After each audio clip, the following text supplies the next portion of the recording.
അസ്സാമു അലൈക്കും, welcome back. എന്തൊക്കെയുണ്ട് വിശേഷങ്ങൾ? എല്ലാവരും സുഖമായിരിക്കുന്നു എന്ന് വിശ്വസിക്കുന്നു. അൽഹംദുലില്ലാ, നമ്മളെല്ലാവരും ഇവിടെ സുഖമായിട്ട് തന്നെ ഇരിക്കുന്നു. അപ്പോൾ ഇന്നത്തേത് ഒരു സ്പെഷ്യൽ വ്ളോഗാട്ടോ. ഒരുപാട് വിശേഷങ്ങളൊക്കെ ഇൻക്ലൂഡ് ആക്കിയിട്ടുള്ള ഒരു കുഞ്ഞു വ്ളോഗാണ്. അപ്പോൾ ഇതിൽ നമ്മുടെ പഴയ തറവാട് വീടും പിന്നെ നമ്മുടെ കസിൻസിനെ എല്ലാവരെയും തന്നെ കാണിക്കുന്നുണ്ട്. അപ്പോൾ ഇതെൻ്റെ ഫാദറിൻ്റെ വീടാട്ടോ.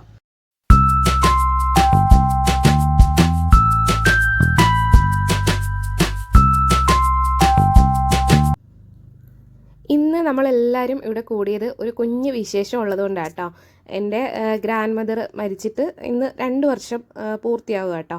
അതുകൊണ്ട് നമ്മളെല്ലാവരും കൂടി കൂടിയിട്ട് യാസീൻ ഓതി, അറിയാലോ, യാസീനൊക്കെ ഓതി ദുആ ചെയ്യാമെന്ന് പറഞ്ഞിട്ട് അങ്ങനെ എല്ലാവരും കൂടി വന്നതാണ്. എൻ്റെ വീട് ഇവിടെ തൊട്ട് അടുത്ത് തന്നെയാണ് കേട്ടോ, തറവാടിൻ്റെ തൊട്ടടുത്ത് തന്നെയാണ്. പിന്നെ നമ്മളെല്ലാവരും ഒരു 4 മണി ആ ഒരു സമയമൊക്കെ ആയപ്പോഴാണ് ഇങ്ങോട്ടേക്ക് കയറി വന്നിട്ടുള്ളത്. നമ്മൾ വന്നപ്പോൾ ബാക്കി എല്ലാവരും തന്നെ വന്നിട്ടുണ്ടായിരുന്നു. അപ്പോൾ ഇവർ രണ്ടുപേരും എൻ്റെ കസിൻ ബ്രദേഴ്സാണ്. അപ്പോൾ അവർ രണ്ടുപേരും കൂടി കൂടിയിട്ട് ഷാർജ ഷേക്കൊക്കെ അങ്ങനെ ഉണ്ടാക്കുക കേട്ടോ. പിന്നെ നമ്മൾ വന്ന സമയത്ത് ബാക്കി എല്ലാവരും തന്നെ വന്നിട്ടുണ്ടായിരുന്നു. പിന്നെ ഇതുപോലെ എന്തെങ്കിലും ഒക്കെ ഒരു വിശേഷം ഒക്കെ ആകുമ്പം നമ്മുടെ ഫാമിലിയിലുള്ള എല്ലാവരും തന്നെ വരുമല്ലോ. അല്ലാതെ അങ്ങനെ നമുക്ക് എല്ലാവരെയും ഒരുമിച്ച് കാണാനൊന്നും പറ്റത്തില്ല. അപ്പോൾ ഇന്നൊരു ഞായറാഴ്ച ദിവസമായിരുന്നു കേട്ടോ. അപ്പോൾ എല്ലാവരെയും കൂടി കണ്ടപ്പോൾ ഭയങ്കര സന്തോഷമായി. കുറേ നാളുകൂടി കാണുന്നതല്ലേ. ഇപ്പോൾ എല്ലാവരും മക്കൾക്ക് ക്ലാസ്സും ഒക്കെ ആയിട്ട് ഭയങ്കര ബിസിയല്ലേ, എക്സാമൊക്കെ ആയിട്ട്. അങ്ങനെതാ ഷാർജ ഷേക്കൊക്കെ അടിച്ചിട്ട് എല്ലാവർക്കും കൊടുക്കുന്നുണ്ട്.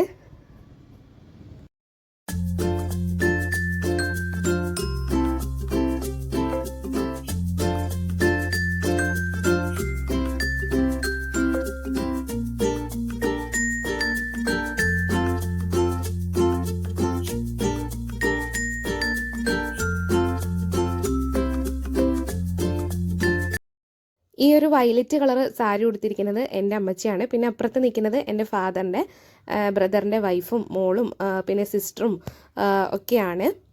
അപ്പോൾ ഇതാട്ടോ നമ്മുടെ തറവാട്. ഒരുപാട് വർഷങ്ങൾക്ക് മുമ്പുള്ള വീടാണ്. എനിക്ക് തോന്നുന്നു ഒരു 10-70 വർഷം ഒക്കെ ആയിട്ടുണ്ടാവും ഈ വീടൊക്കെ ഉണ്ടാക്കിയിട്ട്. ഒരുപാട് ഓർമ്മകൾ ഉറങ്ങുന്ന വീടെന്നൊക്കെ പറയില്ലേ, അങ്ങനത്തെ ഒരു വീടാട്ടോ. നമ്മുടെ ഗ്രാൻഡ് പേരൻസും ഒക്കെ ആയിട്ട് ഒരുപാട്, എന്താ പറയുക, ഓരോ സ്ഥലത്തും ഓരോ കോണിലും നമുക്കിവിടെ ഒരുപാട് ഓർമ്മകളൊക്കെ ഉണ്ട്. പിന്നെ ഇതാ പുറത്ത് അടുപ്പിലാട്ടോ കറിയൊക്കെ ഉണ്ടാക്കുന്നത്.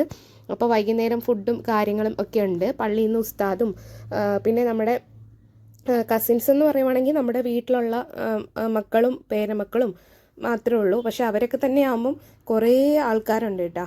അങ്ങനെ ഇതാ ഇവിടെ ബീഫ് കറിയൊക്കെ റെഡിയാക്കുന്നുണ്ട്. പിന്നെ ഞാൻ ജസ്റ്റ് ഇവിടെയൊക്കെ ഒന്ന് ചുറ്റി കാണിച്ചു തരാം കേട്ടോ. അപ്പോൾ നമ്മൾ താമസിക്കുന്ന വീട് തൊട്ട് താഴെ തന്നെ ആയതുകൊണ്ട് ഞാനിങ്ങനെ എപ്പോഴും ഇങ്ങോട്ടേക്ക് കയറി വരുമായിരുന്നു കേട്ടോ. എൻ്റെ കുട്ടിക്കാലം ഒക്കെ കൂടുതലും സ്പെൻഡ് ചെയ്തത് ഇവിടങ്ങളിലൊക്കെ ആയിട്ടാണ്. അപ്പോൾ അങ്ങനെ ഈ ഒരു ടാങ്ക് കണ്ടില്ലേ, അതിലെങ്ങനെ നിറയെ വെള്ളം കോരി ഒഴിച്ചിട്ട് അതിലെങ്ങനെ മീനൊക്കെ ഇടുമായിരുന്നു കേട്ടോ. പണ്ട് ഇങ്ങനെ എന്താ പറയുക, അക്വേറിയം ഒന്നും ഇല്ലല്ലോ. അപ്പോൾ ആ ഒരു ടാങ്കിൽ കൊണ്ട് മീനൊക്കെ ഇട്ടിട്ട് അങ്ങനെ കളിക്കുമായിരുന്നു. ഈ ഒരു കിണറിന് അത്യാവശ്യം നല്ല ആഴമുണ്ട് കേട്ടോ. അപ്പോൾ പൊന്നൂനോടും മിന്നൂനോടും പഴയ കാര്യങ്ങളൊക്കെ ഞാൻ ഇതിലെ വെറുതെ വീഡിയോസൊക്കെ എടുത്ത് നടന്നപ്പോൾ പറഞ്ഞു കൊടുക്കുകയായിരുന്നു കേട്ടോ. അപ്പോൾ അവർക്ക് ഇവിടെ വരുമ്പം എല്ലാം ഭയങ്കര സംശയത്തോടെ കേട്ടോ അവരിങ്ങനെ നോക്കുന്നത്. ആ മരത്തിലെന്താ, ഈ മരത്തിലെന്താ എന്നൊക്കെ ചോദിച്ചിട്ട്. ഞാൻ എൻ്റെ കുട്ടിക്കാലത്ത് എപ്പോഴും ഇവിടെ അങ്ങനെ കിടക്കാൻ വേണ്ടിയിട്ട് വരുമായിരുന്നു കേട്ടോ. ക്ലാസ് ഇല്ലാത്ത ദിവസവും ക്ലാസ് ഉള്ള ദിവസമാണെങ്കിലും അങ്ങനെ വരും. തൊട്ട് താഴെയാണല്ലോ വീട്. അപ്പോൾ രാവിലെ ആകുമ്പം വീട്ടിലേക്ക് പോയിട്ട് പിന്നെ സ്കൂളിലും മദ്രസയിലും അങ്ങനെയൊക്കെ. അപ്പോൾ എനിക്കിവിടെ വന്ന് കിടക്കാൻ വേണ്ടിയിട്ട് ഭയങ്കര ഇഷ്ടമായിരുന്നു. എൻ്റെ ഗ്രാൻഡ് മദറിൻ്റെ കൂടെ നമുക്കെല്ലാവർക്കും അവരുമായിട്ട് കൂടുതലും ഒരു അറ്റാച്ച്മെൻ്റ് ഉണ്ടല്ലോ. പ്രത്യേകിച്ച് അടുത്തൊക്കെ താമസിക്കുമ്പോൾ നമുക്കൊരു ഭയങ്കര ഒരു വല്ലാത്തൊരു ഇഷ്ടമായിരിക്കുമല്ലോ അവരോട്. അങ്ങനെ അപ്പോൾ ഇവിടെ വരുമ്പോൾ എനിക്ക് ഓർമ്മ വരുന്നത് എന്താണെന്ന് വെച്ചാൽ, ഇങ്ങനെ രാത്രിയിൽ കിടക്കുമ്പം എനിക്ക് ഭയങ്കര പേടിയായിരുന്നു കേട്ടോ. എന്താണെന്ന് വെച്ചാൽ ഇവിടെ ഒരു റൂമിൽ നിന്ന് പുറത്തോട്ട് ഇറങ്ങാൻ വേണ്ടിയിട്ട് അറ്റ്ലീസ്റ്റ് 2 വാതിലുകളുണ്ട്, 3 വാതിലുകളുണ്ട്. ഒന്ന് അകത്തേക്ക് ഉള്ള വാതിലും പിന്നെ 2 എണ്ണം പുറത്തേക്കുള്ള വാതിലും, പിന്നെ കുറേ ജനാലകളും ഉള്ള വീടാട്ടോ ഇത്. അതുകൊണ്ട് എനിക്കങ്ങനെ രാത്രിയാവുമ്പം ആ ജനാലയിലോട്ടൊക്കെ നോക്കുമ്പം ഭയങ്കര പേടിയാവുമായിരുന്നു കേട്ടോ. അപ്പോൾ അതൊക്കെ അങ്ങനെ ഓർക്കാണ് ഇവിടെ വന്നപ്പോൾ. പിന്നെന്താ, പിന്നെ ഈ ഒരു സമയമായപ്പം അത്യാവശ്യം നമ്മുടെ എല്ലാവരും തന്നെ വന്നിട്ടുണ്ട് കേട്ടോ. അപ്പോൾ ഇത് എൻ്റെ ഫാദറിൻ്റെ മൂത്ത ചേട്ടനാട്ടോ. അപ്പോൾ എല്ലാവരും ഇവിടെ തൊട്ടടുത്തൊക്കെ തന്നെയാണ് താമസിക്കുന്നത്. അങ്ങനെ എന്താ, പിന്നെ വേറൊരു കാര്യം കാണിച്ചു തരാം. ഇതെന്താണെന്ന് ആർക്കെങ്കിലും മനസ്സിലായോ? ഇത് പഴമാണ്. എന്ത് പഴമാണെന്ന് മനസ്സിലായോ? ഇതിൻ്റെ പേര് ചുണ്ടില്ല എന്നാട്ടോ. എന്തുകൊണ്ടാണ് ആ പേര് വന്നതെന്ന് വെച്ചാൽ ഈ ഒരു കൊലയുണ്ടല്ലോ, ഇതിന് അങ്ങനെ വാഴച്ചുണ്ട് ഉണ്ടാവാറില്ല. വാഴക്കൂമ്പെന്നൊക്കെ പറയില്ലേ, അത് ഉണ്ടാവാറില്ല. ഞാൻ ആദ്യമായിട്ടാട്ടോ ഈ ഒരു ടൈപ്പ് പഴം ഇങ്ങനെ ഉണ്ടായിട്ട് കാണുന്നത്. ഇതിനു മുമ്പ് കഴിച്ചിട്ടുണ്ട്, പക്ഷേ ഇങ്ങനെ കണ്ടിട്ടില്ല കേട്ടോ. അപ്പോൾ കണ്ടപ്പം എനിക്കൊരു കൗതുകം തോന്നി, അങ്ങനെ ചുമ്മാ വെറുതെ ഒരു വീഡിയോ എടുത്തതാണ്. പിന്നെന്താ, പിന്നെ ഇവിടെ ഇങ്ങനെ ലവ് ബേർഡ്സ് ഉണ്ടല്ലോ, ലവ് ബേർഡ്സ് ഒക്കെ ഉണ്ട്.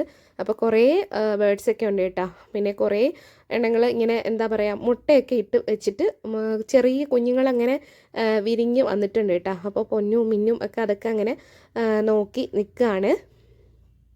നല്ല രസമുണ്ട് കേട്ടോ അതൊക്കെ കാണാൻ വേണ്ടിയിട്ട്. അതിനങ്ങനെ എന്താ പറയുക, തൂവലുകളൊന്നും അങ്ങനെ വന്നിട്ടില്ല കേട്ടോ. അത് ആ ഒരു ചട്ടിയുടെ ഉള്ളിൽ അങ്ങനെ ഇരിക്കുകയാണ്.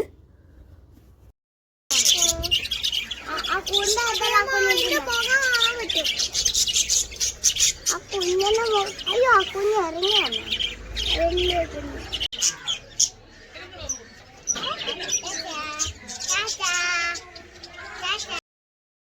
കഴിഞ്ഞ വ്ളോഗ് കണ്ടിട്ട് കുറേ ആൾക്കാർ പറഞ്ഞിട്ടുണ്ടായിരുന്നു കേട്ടോ, വോയിസ് ഓവർ കൊടുക്കുന്ന സമയത്ത് വല്ലാതെ കിതപ്പ് ഫീൽ ചെയ്യുന്നു എന്നൊക്കെ. ചിലപ്പം ഈ വ്ളോഗിൽ നിങ്ങൾക്ക് അങ്ങനെ തോന്നുന്നുണ്ടാവും. നിങ്ങൾക്കറിയാലോ, ഒരു 9th മന്തൊക്കെ സ്റ്റാർട്ട് ചെയ്താൽ പിന്നെ അങ്ങനെയൊക്കെ ആണ്. നമ്മുടെ ഡെലിവറി ഈ മാസം തന്നെ ഉണ്ടാവും കേട്ടോ. ഡോക്ടർ പറഞ്ഞിട്ടുള്ളത് എന്താ, ഒരു എക്സ്പെക്റ്റഡ് ഡേറ്റ് പറഞ്ഞിട്ടുള്ളത് ഈ മാസം 18-ാം തീയതിയാണ്. പിന്നെ സിസേറിയൻ ആകുമ്പം അങ്ങനെ കാത്തു നിൽക്കേണ്ട ആവശ്യം ഒന്നും ഇല്ലല്ലോ. ഈ 18-ാം തീയതി ആകുമ്പോൾ 37 വീക്സ് കംപ്ലീറ്റ് ആവും. അപ്പോൾ ചെയ്യാമെന്നാണ് ഡോക്ടർ പറഞ്ഞിട്ടുള്ളത്. അപ്പോൾ ബേബി ഓക്കെ ആണ്. അല്ലെങ്കിൽ ഈ മാസം 25-നായിരിക്കും കേട്ടോ. അപ്പോൾ അങ്ങനെയൊക്കെയാണ് ഇപ്പോഴത്തെ വിശേഷങ്ങളൊക്കെ. പിന്നെന്താ, പിന്നെ ഇത് കഴിഞ്ഞിട്ട് എനിക്കറിയില്ല കേട്ടോ, നമ്മുടെ വീഡിയോ അപ്ലോഡിംഗ് ഒക്കെ എങ്ങനെയാവുമെന്നൊന്നും അറിയില്ല. പക്ഷേ പറ്റുന്ന പോലെ വീഡിയോസൊക്കെ ഇടാൻ വേണ്ടിയിട്ട് നോക്കാം.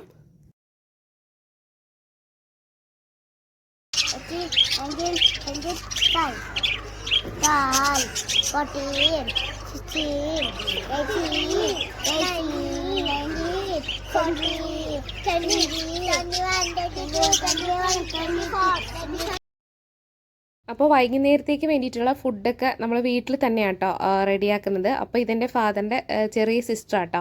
അപ്പോൾ മുട്ടയൊക്കെ റോസ്റ്റ് ചെയ്യുകയാണ്. പിന്നെ കറിയൊക്കെ വെക്കുന്നുണ്ട്. പിന്നെ കപ്പ ബിരിയാണി ഒക്കെ ഉണ്ടാക്കുന്നുണ്ട്. പിന്നെ പത്തിരിയും പൊറോട്ട ഒക്കെ പുറത്തുനിന്ന് വാങ്ങിക്കാമെന്നാണ് കേട്ടോ വിചാരിക്കുന്നത്.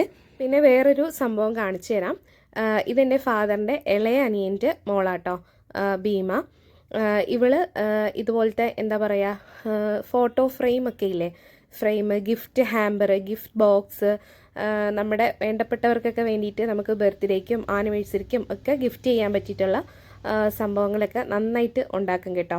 അങ്ങനെ ഇതാ ഇന്ന് 2-3 ഓർഡറുകളൊക്കെ ഉണ്ടായിരുന്നു. അപ്പോൾ അതൊക്കെ സെൻഡ് ചെയ്തിട്ടുണ്ട്.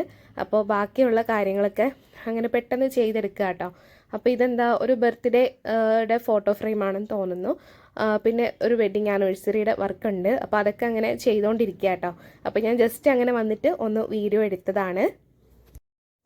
അപ്പോൾ ഇവൾക്ക് ഇൻസ്റ്റഗ്രാമിൽ ക്രാഫ്റ്റ് വാലി എന്ന് പറഞ്ഞിട്ട് ഒരു പേജ് ഉണ്ട് കേട്ടോ.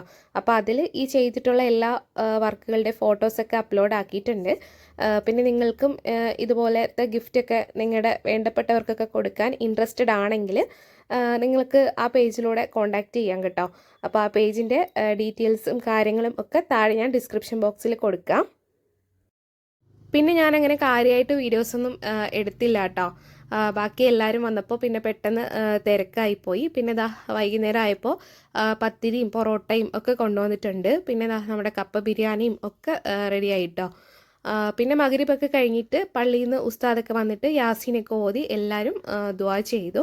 അപ്പം നിങ്ങളും നമുക്ക് വേണ്ടിയും നമ്മുടെ മരിച്ചുപോയ ഗ്രാൻഡ് പേരൻസിന് വേണ്ടിയിട്ടും ഒക്കെ ദുആ ചെയ്യുക കേട്ടോ. പിന്നെന്താ, അപ്പോൾ ഇത്രയൊക്കെയാണ് ഇന്നത്തെ വിശേഷങ്ങൾ. ഇന്നത്തെ ഈ ഒരു കുഞ്ഞു വ്ളോഗ് എല്ലാവർക്കും ഇഷ്ടമായിട്ടുണ്ടാവുമെന്ന് വിചാരിക്കുന്നു.